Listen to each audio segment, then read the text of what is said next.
गुजरात विधानसभा चुनाव को ध्यान में रखते हुए भाजपा के स्टार प्रचारक तथा उत्तर प्रदेश के मुख्यमंत्री योगी आदित्यनाथ ने भरूच नगर में आगमन करते हुए जनसभा को संबोधित किया था, जिसमें भाजपा शासन में गुजरात देश तथा दुनिया में मॉडल राज्य बना है, वैसा कहने के बीच कांग्रेस तथा अन्य विपक्षी राजनीतिक पार्टी पर तीखे प्रहार किए गए। गुजरात विधानसभा चुनाव को ध्यान में रखते हुए अब प्रधानमंत्री नरेंद्र मोदी से लेकर राष्ट्रीय नेताओं द्वारा जोरों शोरों से गुजरात के अलग अलग शहर जिला में चुनाव प्रचार के तहत जनसभा को संबोधित किया जा रहा है। ऐसे में आज भरूच नगर में भाजपा के स्टार प्रचारक तथा उत्तर प्रदेश के मुख्यमंत्री योगी आदित्यनाथ ने भरूच जिला के वालिया में आम सभा को संबोधित किया था। भरूच के वालिया स्थित यूपी के मुख्यमंत्री योगी आदित्यनाथ ने आम सभा को संबोधित करने के साथ कांग्रेस तथा अन्य विपक्षी पार्टी पर तीखे प्रहार किए गए। विधानसभा चुनाव को लेकर भाजपा द्वारा जोरों शोरों से चुनाव प्रचार का आयोजन किया गया है। प्रथम चरण की 79 बैठक में से 82 बैठक पर भाजपा इतिहास में पहली बार एक साथ आम सभा का आयोजन कर रहा है। ऐसे में वालिया स्थित यूपी के सीएम योगी आदित्यनाथ ने आम सभा को संबोधित करने के बीच इस मौके पर भाजपा के उम्मीदवार सहित भाजपा जिला प्रमुख सहित भारी तादाद में भाजपा के कार्यकर्ता उपस्थित रहे थे। इसी के साथ भाजपा की आम सभा के तहत भारतीय ट्राइबल पार्टी के 15 से भी अधिक आगेवान भाजपा में जुड़ते हुए तमाम आगेवानों को भाजपा का केसरिया यानी कि खेस पहनाने के साथ उनका स्वागत सत्कार किया गया। योगी आदित्यनाथ ने आम सभा को संबोधित करने के साथ भाजपा के विकास तथा शासन के तहत गुजरात राज्य देश और दुनिया का मॉडल राज्य बना है, वैसा कहने के साथ कांग्रेस तथा अन्य राजनीतिक पार्टी पर तीखे प्रहार किए थे तथा भाजपा की भव्य जीत बनाने के लिए भी अपील की गई थी। कांग्रेस ने देश को आतंकवाद नक्सलवाद दिया है, जबकि भाजपा ने विकास घर घर तक पहुंचाया है। प्रधानमंत्री नरेंद्र मोदी के नेतृत्व में अयोध्या में भव्य राम मंदिर का निर्माण हुआ है तथा आने वाले दिनों में राष्ट्र मंदिर भी निर्माण होगा। भाजपा सरकार के राज्य में गुजरात देश और दुनिया का मॉडल राज्य बन चुका है, जबकि एक बार फिर भाजपा की ही सरकार बनने वैसी उनके द्वारा लोगों को अपील की गई थी। જેના નીરે નીરે નર્મદા વહે છે એવા ભરૂચવાસીઓને હર હર મહાદેવ। ભારત માતા की भारत माता की भारत माता की।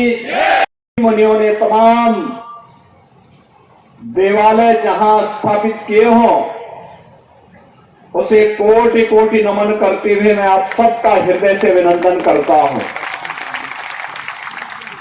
सौभाग्य है इस गुजरात की धरती ने हर संकट के समय में देश को नेतृत्व दिया है। आप याद करिए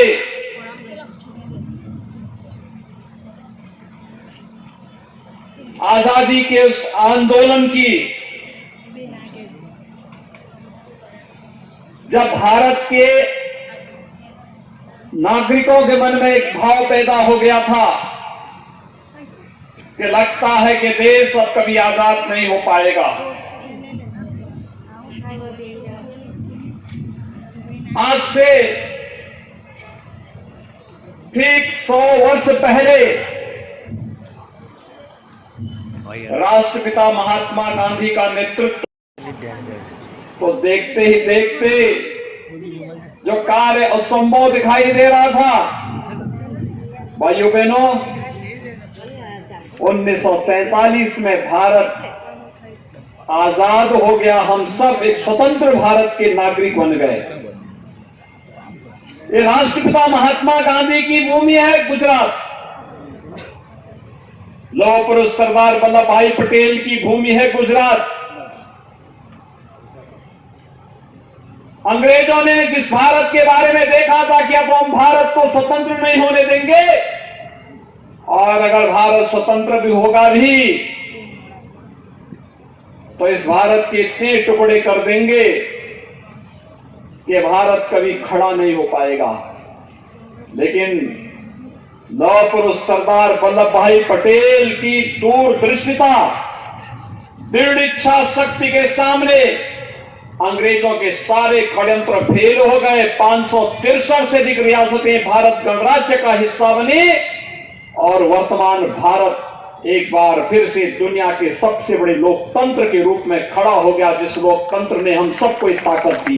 से नरेंद्र भाई मोदी जी को इस देश ने नेतृत्व दिया, और आज जब देश अपनी आजादी का अमृत महोत्सव मना रहा है, कितना सुखद संजोग है, कितना सुखद संजोग है भाइयों बहनों, कि 1947 में हो सकता है कांग्रेसियों ने आपके घर में तिरंगा नहीं लहराने दिया होगा, लेकिन प्रधानमंत्री मोदी जी ने आजादी के अमृत महोत्सव वर्ष में हर घर में तिरंगा लगाने का काम कर दिया है। और यही नहीं, जिस ब्रिटेन ने भारत पर 200 वर्षों तक शासन किया, आज उस ब्रिटेन को पछाड़ करके भारत दुनिया की 5वीं बड़ी अर्थव्यवस्था बन गया है। भाइयों बहनों, ये हर भारतवासी के लिए गौरव की बात है, इसकी पवित्रता जग जाहिर है। गुजरात में आकर के पहली बार भारत माता के महान सपूत प्रधानमंत्री मोदी जी ने लौह पुरुष सरदार वल्लभ भाई पटेल की उनके व्यक्तित्व के अनुरूप दुनिया की सबसे बड़ी प्रतिमा स्थापित करके सरदार सरोवर के तट पर केवड़िया के पास उसे जो भव्य स्वरूप दिया है, आज वो अपने आप में एक तीर्थ बन गया है। अपने महापुरुषों को सम्मान कैसे दिया जाता है, यह सीखना है तो प्रधानमंत्री मोदी जी के कार्यों से कांग्रेस सीखे। कांग्रेस ने सरदार वल्लभ भाई पटेल को कभी सम्मान नहीं दिया,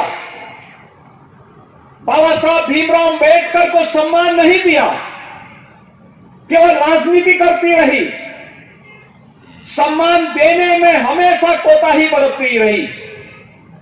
लेकिन चाहे वह बाबा साहब भीमराव अंबेडकर से जुड़े हुए पंच तीर्थों की स्थापना का कार्य हो, और चाहे लौह पुरुष सरदार वल्लभ भाई पटेल से जुड़े हुए केवड़िया में उनकी भव्य और दिव्य प्रतिमा, दुनिया की सबसे बड़ी प्रतिमा की स्थापना करके उसे तीर्थ के रूप में स्थापित करने का कार्य किया हो, यह प्रधानमंत्री मोदी जी ने किया है। उनके नेतृत्व में भारतीय जनता पार्टी की डबल इंजन की सरकार ने यह काम सब किया है। अयोध्या में भगवान राम का भव्य मंदिर का निर्माण प्रधानमंत्री मोदी जी की दूरदर्शिता, उनकी दृढ़ इच्छा शक्ति का परिणाम है। जो कार्य 500 वर्षों में नहीं हो पाया, जो कार्य कांग्रेसी 55 वर्षों तक नहीं कर पाए, उस कार्य को प्रधानमंत्री मोदी जी ने मात्र 5 साल के अंदर करवा करके भव्य राम मंदिर के निर्माण के कार्य को आगे बढ़ा दिया है। आज अयोध्या में भगवान राम का भव्य मंदिर का निर्माण बन रहा है। भाइयों बहनों, 2023 के अंत में जब अयोध्या में भगवान राम अपने मंदिर में रामलला विराजमान होंगे, अयोध्या में भगवान राम का बनने वाला यह मंदिर भारत का राष्ट्र मंदिर होगा। भारत का राष्ट्र का सामना करते हुए हमेशा विजयश्री को वर्ण करता है, वह भारत दुनिया के सामने होगा। और इसलिए भाइयों बहनों, एक और अयोध्या में भगवान राम के भव्य मंदिर का निर्माण का कार्य, और दूसरी तरफ प्रधानमंत्री मोदी जी के कर कमलों से काशी में काशी विश्वनाथ धाम भव्य रूप ले चुका है। आज आप देखिए काशी में आकर के कितना भव्य स्वरूप काशी का हो गया है। काशी में भगवान विश्वनाथ का मंदिर किस रूप में भव्य स्वरूप ले चुका है। कभी